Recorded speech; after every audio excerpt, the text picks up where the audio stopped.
Olá! No programa de hoje você vai saber sobre o Prêmio Mineiro de Boas Práticas, conferir a cobertura da eleição da nova diretoria que assumirá a AMM em maio e ainda uma entrevista com o Procurador de Justiça Bertoldo Mateus. Está no ar o AMM TV.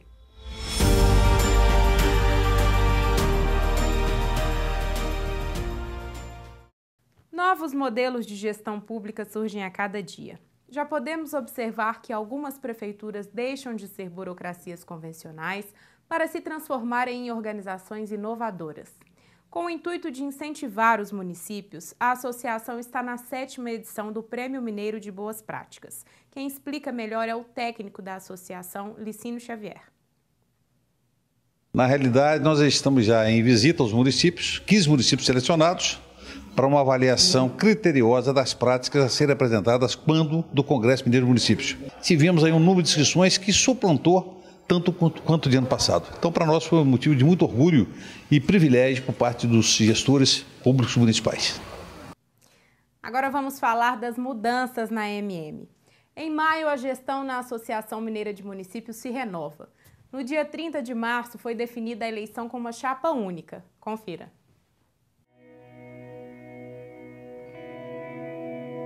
Na última quinta-feira, dia 30 de março, foi realizada a eleição da nova chapa que assumirá os cargos da diretoria da AMM para o período de 2017 a 2019. Eu acho que a eleição de hoje tem dois aspectos que merecem um destaque especial. Primeiro, a eleição em torno de uma chapa de consenso, reunindo todas as forças e tendências políticas do Estado, com mais de 12, 14 partidos participando da chapa. O outro fato importante que precisa ser ressaltado e destacado é o excelente índice de comparecimento. A União estimulou uma presença grande, legitimando esse acerto, legitimando essa composição, o que demonstra que realmente a União foi o melhor caminho.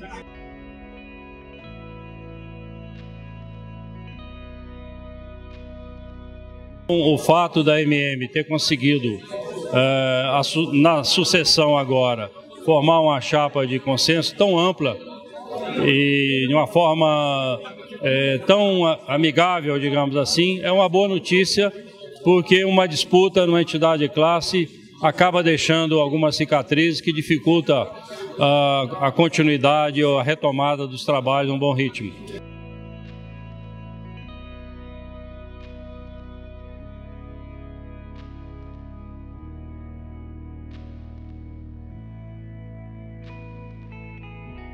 Os planos são levar para a nossa gestão essa união que foi construída na chapa para que nós possamos batalhar para fazer andar a pauta municipalista no Congresso e fazer as ações junto ao governo do Estado, porque é um momento de crise, é um momento em que todos sofrem com a crise, mas o município é o que mais sofre. Nós é que estamos mais próximos da população, então nós unindo aqui, fazendo da entidade nossa, da AMM, realmente uma entidade representativa e que com a forma como nós construímos a nossa chapa, nós vamos poder ter um trabalho sem compromisso partidário e ao mesmo tempo com um compromisso com o coletivo, nós vamos ter condição de trabalhar única e exclusivamente pelo bem, pela pauta e pelo objetivo do crescimento e do desenvolvimento do municipalismo. O Brasil hoje vive essa crise política terrível, justamente pela falta de unidade, pela falta de união dos políticos em todos os níveis. Então o Gilvan vai ter esse trabalho de unificar o pensamento dos prefeitos, porque eu acho que a mudança também, a nível nacional, começa pelos municípios. No momento de crise que a gente vive, a capacidade que o Gilvan teve de juntar todos numa chapa, de fazer essa união, eu acho que é de suma importância e tenho certeza que isso vai refletir na sua administração. Eu acho que nesse momento os prefeitos, os municípios precisam dessa união e o Gilvan ele teve essa capacidade, essa característica de unir todo Minas Gerais. E eu entendi que era importante formar e me colocar à disposição dessa chapa de consenso como tesoureiro nessa chapa. E nesse sentido vamos trabalhar pesado para que a AMM possa se consolidar como associação dos municípios de destaque no nosso país, que tem o objetivo único de melhorar a vida de todos os mineiros e de todas as mineiras. A questão do municipalismo brasileiro, nós sabemos aí que as dificuldades são imensas. E nesse momento, houve por bem nós nos organizarmos enquanto entidade no sentido de fortalecimento da mesma, independente de nomes.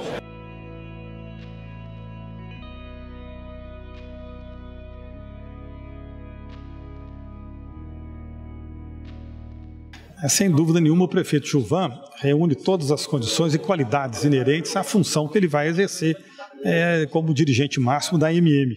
Ele é um prefeito bem avaliado, foi reeleito, isso já é um ponto muito significativo no momento de crise, ele conseguir fazer um bom trabalho que é reconhecido pelo povo da sua terra. Ele, sem dúvida nenhuma, fará uma grande gestão e vai corresponder à expectativa em torno desse grande consenso que se criou. Então, sou grato a todos pelo trabalho, pela dedicação, pelo empenho e o compromisso que faço é, mais uma vez, de empenhar todos os esforços, dedicar o máximo que eu puder pela causa municipalista. No programa de hoje eu converso com o Procurador de Justiça Bertoldo Matheus, da Coordenadoria Estadual de Defesa do Direito de Família das Pessoas com Deficiência e dos Idosos. Tudo bem, doutor Bertoldo? Tudo bem. Doutor Bertoldo, é um prazer receber o senhor aqui no AMM TV. Começa falando para a gente um pouco da coordenadoria e atuação. A nossa coordenadoria ela tem uma abrangência estadual e ela trabalha na minimização dos conflitos familiares, na defesa das pessoas com deficiência e dos idosos, ou seja, trabalha com aqueles socialmente vulneráveis, a criança, o velho e a pessoa com deficiência. Então a gente tem essa interlocução com todas as promotorias do Estado no sentido de um apoio mútuo para resolver as questões que se apresentam nessas áreas. E quais são os projetos atuais da coordenadoria? Olha, a coordenadoria tem uma série de projetos. O principal deles é o PROEB, que começa inclusive a se expandir para o exterior. O Uberaba vai ser um projeto piloto nosso, né? Ele trabalha no sentido de recuperar a saúde emocional, a saúde psicológica daquelas pessoas envolvidas em conflitos familiares. Então, nós temos uma parceria com as universidades e fazemos esse acompanhamento, temos um espaço lúdico, atendemos através de terapia com os nossos parceiros, a terapia individual, familiar, fazemos os laudos psicológicos que o Ministério Público precisa durante as ações, enfim, uma atividade de suporte muito interessante que começa a dar os seus bons primeiros frutos. Além desse projeto, tem também o projeto Ministério Público Itinerante, que tem a atuação do senhor no projeto, apesar de não estar na coordenadoria. Sim, o projeto não o projeto do Ministério Público Itinerante pertence a uma outra unidade administrativa, mas nós somos parceiros e trabalhamos em todo o estado, né? A gente já tive a possibilidade e a alegria de estar com você nessas cidades, onde o povo é muito necessitado, as nossas cidades são aquelas carentes, nós levamos toda a sorte de serviços que é possível resolver naquele momento, naquele dia, para as comunidades carentes. Tem resultados assim que parecem simples, mas para essa população faz toda uma diferença. Uma retificação de registro, a obtenção de um documento de identidade, a obtenção de uma certidão de nascimento, de uma certidão de óbito, porque tem pessoas, por exemplo, a gente se depara muito corriqueiramente com isso, né, de pessoas que efetivamente não têm existência jurídica, não têm documento de identidade, não tem certidão de nascimento e uma carência tremenda, né? Às vezes o documento está em outras cidades, de outro estado, e a gente faz esse contato com o Ministério Público de outro estado no sentido de atender aquilo. Recentemente nós tivemos também um caso de 2 irmãos que morreram queimados num acidente de uma carvoaria, né? E eles estavam assim sem a certidão de óbito, para desespero da família, né? Eles estavam sem certidão de óbito porque não havia o relatório, né, da morte, lá do óbito que foi feito no IML. Então, através da mobilização com os promotores de justiça da comarca onde ocorreu o fato, nós conseguimos, então, recuperar esse documento, né, que permite que essa história seja reaberta, tanto do ponto de vista, né, do registro de óbito, mas quanto do ponto de vista da própria investigação do acidente, né? E talvez até de uma indenização à família, coisa que não seria possível. Não seria possível. Na verdade, eles estavam mortos, mas não existia nenhuma documentação que comprovasse isso, né? Então, isso no Ministério Público Itinerante? No Ministério Público Itinerante, atuando lá na cidade muito distante, né? Inclusive, ele morreu numa cidade distante, morreu em Jordânia, né? Mas aí esse documento acabou indo para Pirapora, sabe? Houve uma confusão danada. Sei que nós conseguimos ir recuperando. Também fazemos esse trabalho aqui em Belo Horizonte com os asilos, né? Assim, nós temos muitos velhinhos assim que não têm documento, que chegam, né, que tem histórico de rua ou de abandono, né? E às vezes a gente consegue, às vezes conversando, tentando localizar alguma menção, alguém que tenha conhecido, a gente consegue fazer essa recuperação desse documento. Isso é importante, que dá a ele a titularidade de direito, né, inclusive para receber um benefício, uma coisa assim. Isso já não é pelo projeto Ministério Público Itinerante, isso é aqui na coordenadoria. É na coordenadoria, né, mas é dentro da visão do projeto do MP Itinerante, ou seja, de assistir aquelas pessoas socialmente vulneráveis. E essa assistência aos idosos aqui no município de Belo Horizonte, como funciona?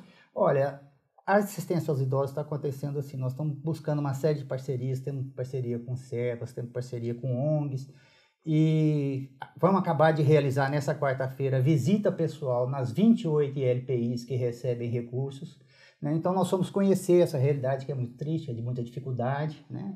E conhecendo essa dificuldade, buscar meios de ajudar essas entidades filantrópicas que prestam essa assistência ao idoso, que são todas muito carentes, né? O que se recebe de repasse é muito insuficiente para manter a própria estrutura de funcionamento. Então, a gente tem buscado, aí já conseguimos, através do fundo do próprio Ministério Público, uma aquisição grande de fraldas geriátricas, agora... E temos aí, estamos reformando as ILPIs, assim, através de parcerias, sabe? Então é um trabalho interessante também. Esse apoio aos idosos é só aos idosos abandonados ou os idosos que têm família e não têm condições? Não, nós estamos abertos ao atendimento a todo idoso, né? Mas evidentemente que o nosso foco é daquele que está abrigado, né? Porque ele tem sempre uma história de abandono, né?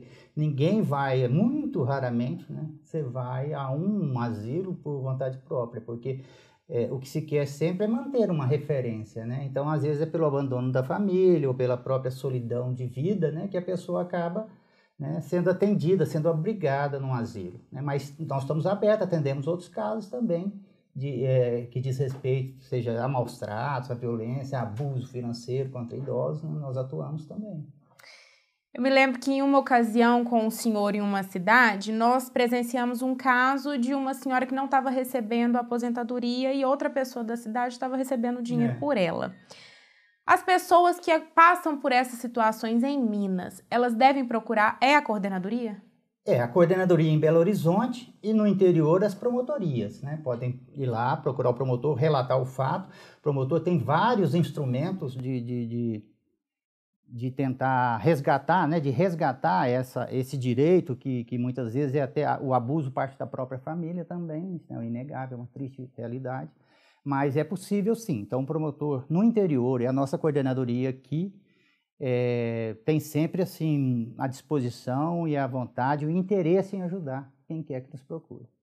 Os projetos que têm essa abrangência em Minas Gerais, eles funcionam sempre nessa atuação itinerante ou, por exemplo, o projeto que o senhor citou antes é só em Uberlândia e volta aqui quem quiser ter atendimento em Belo Horizonte e Uberlândia ou todo Minas Gerais? Hoje, com a tecnologia, né, a gente pode fazer o atendimento à distância, né? É muito comum que as promotorias, por exemplo, peçam ajuda a gente em casos mais complicados e a gente mobiliza até mesmo um corpo técnico, né, para fazer uma perícia, para verificar uma situação. Então é muito comum essa interação, né? Se for o caso também, a gente vai ao encontro do colega, a gente atua de modo conjunto, né? Então é assim, a intenção mesmo é atuar de forma coordenada, né, para você conseguir o máximo resultado. Trabalho é conjunto. Isso. Né? Além disso, doutor, as pessoas que estão assistindo a gente em casa e tem uma situação que às vezes ficam constrangidas até mesmo de procurar por medo de ameaça ou qualquer coisa do tipo que possa acontecer. Existe uma maneira de denúncia anônima ou algo do tipo? Sim. A pessoa ela pode fazer chegar até o Ministério Público a notícia por vários meios. E-mail, telefone, tem telefones específicos, né? Podem entregar uma carta, podem fazer uma ligação por telefone. É muito comum esse tipo de recebimento de denúncia, né? A todas elas nós damos atenção, né? E vamos verificar, e a gente manda profissionais no local para ver a situação e tudo. Agora, dentro do MP itinerante, tem particularmente uma coisa, Thaís, que está me deixando muito feliz. Nós ampliamos uma parceria que a gente tem, você deve se recordar, com a Educore, que era para exibição do cinema infantil itinerante, né? Que era a exibição nas escolas carentes de filmes, né, que ensinavam valores éticos interessantes. Depois havia a doação de um kit de 6 filmes para lá e tal. Então agora nós conseguimos aprofundar essa parceria no sentido de que no site, né, a pessoa pode, adquirindo um livro infantil, por exemplo, para um filho, para um sobrinho, com essa aquisição se consegue a doação de um outro para essas crianças do Ministério Público itinerante, né, que a gente leva, né? Então, nós vamos agora, no dia 26, quando reiniciam as atividades, levar já 700 livros para as crianças, né? Então, o site chama infância.com.br, quem tiver interesse, compra um livro e um outro é destinado para uma criança das regiões carentes de Minas. Você compra um livro e ainda ajuda. É isso. Doutor Bertoldo, no projeto Ministério Público Itinerante, o trabalho é muito bonito e ele é feito anualmente, tem um calendário. Sim. Os outros projetos de atuação da coordenadoria também funcionam dessa maneira? Sim, nós temos, as nossas atividades são todas programadas, né? E a gente faz essas parcerias e traça objetivos, a gente vê o que é possível, a gente discute, né, de que maneira a gente pode ampliar o nosso atendimento, né? Nós vamos às escolas, às vezes fazemos palestras, às vezes participamos de atividades, né? Mas é muito interessante. Agora o próprio coral nosso do MP também está engajado no sentido de fazer apresentações musicais nos asilos, né? E a gente também vai tirar os idosos dos asilos para ocupar os espaços públicos de praça, onde a banda da polícia toca, a filarmônica pode tocar, o nosso coral tocar, outras pessoas, né? Então, assim, tirar da entidade asilar aquela visão de tristeza, né, de uma certa depressão, de um certo abandono emocional, né? Porque é preciso que o idoso encare a entidade onde ele está, onde ele mora, o ambiente onde ele está, né, como um ambiente residencial, né? Ele não pode pensar que está ali num depósito, está ali num hospital, né? Então, essa busca ativa de atividades assim que coloquem alegria, né, na vida dos idosos. De aconchego. Sim, a gente tem feito isso e a Polícia Militar tem feito um trabalho muito bom nesse sentido também, fazendo verdadeiros bailes, assim, né, O cenário vem mudando, Sim. Mas normalmente o gestor municipal, no passado, tinha uma visão do Ministério Público só como aquela instituição fiscalizadora. Esses projetos da coordenadoria que o senhor comanda, tanto das outras coordenadorias do Ministério Público, tem um trabalho diferenciado. Sim. É de ser parceiro, não é isso? Ser parceiro. Nós não temos só aquela visão, né, do século passado, em que se identificava o promotor de justiça como aquele acusador do júri insensível, implacável. É evidente que quando ele atua no júri, ele defende a sociedade, mas nós temos outras tantas atribuições de parceria, de apoio, né, de atuação conjunta, e isso é muito importante, né? Nós precisamos somar essas forças para resolver a questão. Então é por isso que é tão bonita a festas que se acontece, assim, aquele acontecimento cívico do itinerante, né, que é uma série de pessoas com uma série de serviços, todo mundo trabalhando com boa vontade e voluntariamente, né? Ninguém ali está recebendo. Né? Além disso, algum outro projeto que o senhor gostaria de ressaltar para que as pessoas fiquem conhecendo, ou até mesmo dar os contatos da coordenadoria para que a gente tenha acesso e saiba como se informar? O telefone da coordenadoria é 31 3295 2838, né? Esse telefone. No portal do Ministério Público, na internet, também tem vários outros endereços de outras áreas que podem ser acionadas, né? Doutor Bertoldo, foi um prazer. As portas do programa estão sempre abertas para o senhor voltar quando tiver mais projeto bom para mostrar para o pessoal de Minas. Tá certo, eu agradeço, fico muito honrado, muito feliz de estar aqui, Thaís. E continuo também à disposição. Sempre que formos falar de Ministério Público e eu puder de alguma maneira ser útil, eu estou à sua disposição. Muito bom. O AMM TV de hoje fica por aqui. Dúvidas, informações, entre em contato conosco pelo telefone 31 21 25 24 38. Até semana que vem.